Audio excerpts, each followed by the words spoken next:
Assalamualaikum warahmatullahi wabarakatuh. Hamdan wa syukranillah, amma ba'du.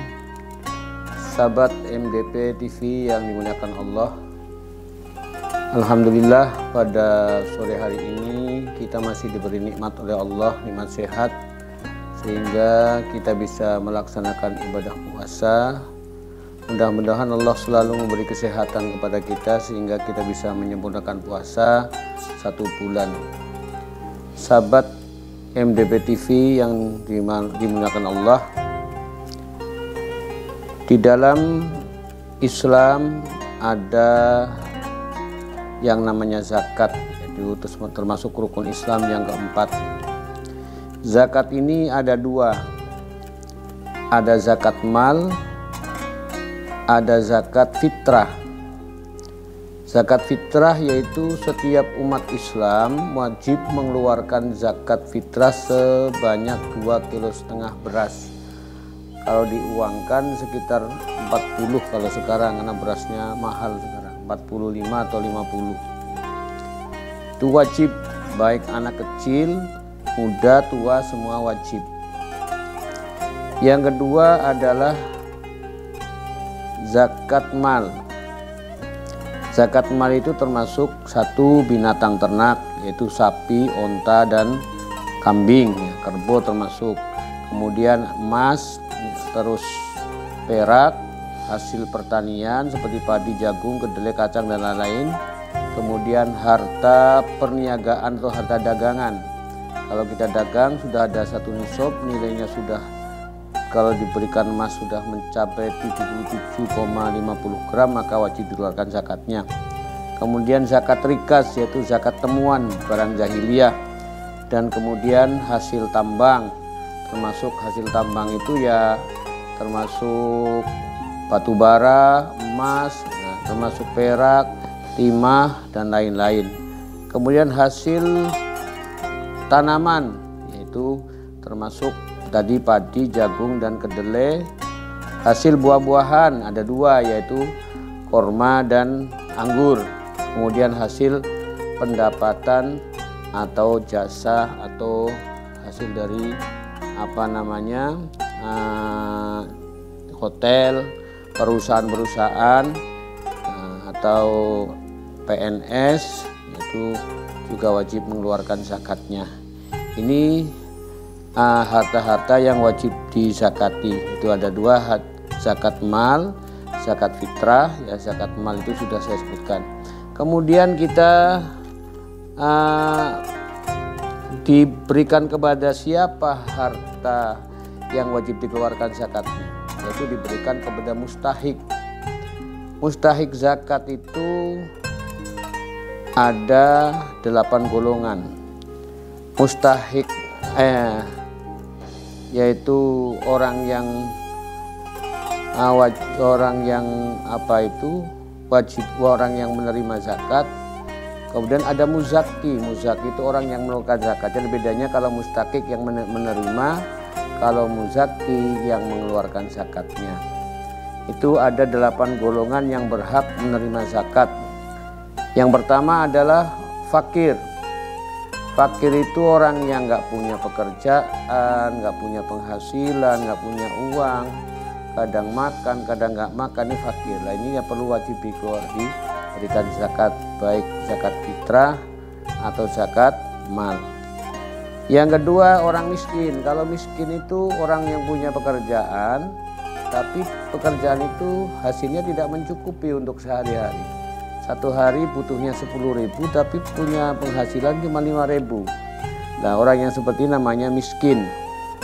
Kemudian amil. Amil boleh menerima zakat. Amil itu siapa? Pengelola mendistribusikan dan mengumpulkan harta zakat dari muzaki, dikumpulkan, kemudian bagikan kepada orang yang berhak menerima.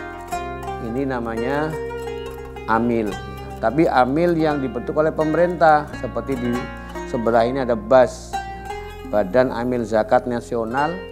Ini di situ ada beberapa karyawannya, itu namanya amil. Ada yang laki, ada yang perempuan. Kalau laki namanya amilin, kalau perempuan namanya amilat. Itu berhak menerima zakat. Itu 12%-nya dari hasil zakat itu. Jadi amil itu pengelola, pendistribusian, dan pengumpulan, penarikan, dan dibagikan kepada semua yang berhak menerima zakat dari muzaki, itu namanya amil. Kemudian yang keempat mu'alaf. Mu'alaf itu orang yang baru masuk Islam. Supaya dia kuat Islamnya, tidak goncang. Karena orang baru masuk Islam kan kadang masih imannya belum kuat, maka diberi zakat.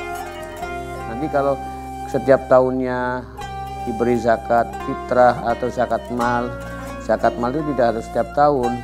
Yang kalau padi begitu panen ya wajib dikeluarkan zakatnya lah. Mu'alaf dikasih, maka akan kuat imannya. Kemudian yang kelima rikob, hamba sahaya.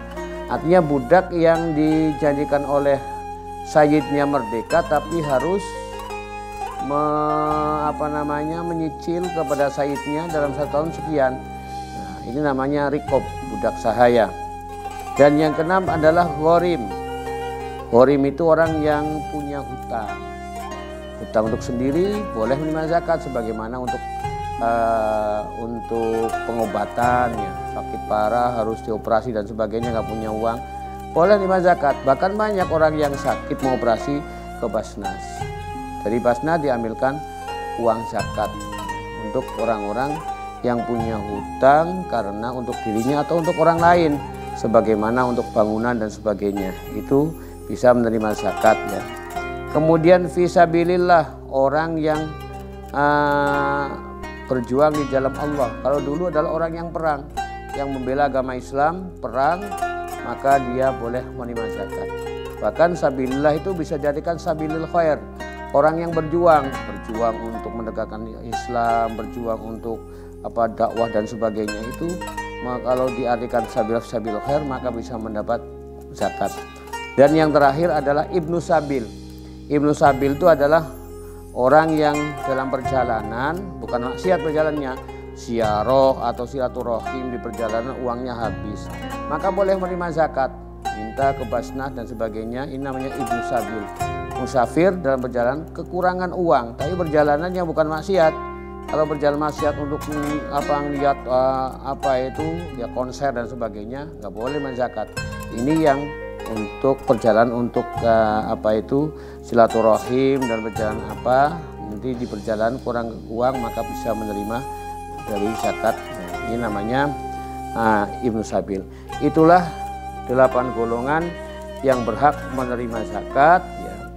Sesuai kalau zakat fitrah bisa diberikan kepada seseorang fakir atau miskin, tapi zakat mal bisa diberikan kepada 8 golongan. Itulah penerima zakat, baik zakat fitrah atau zakat mal, 8 golongan. Mudah-mudahan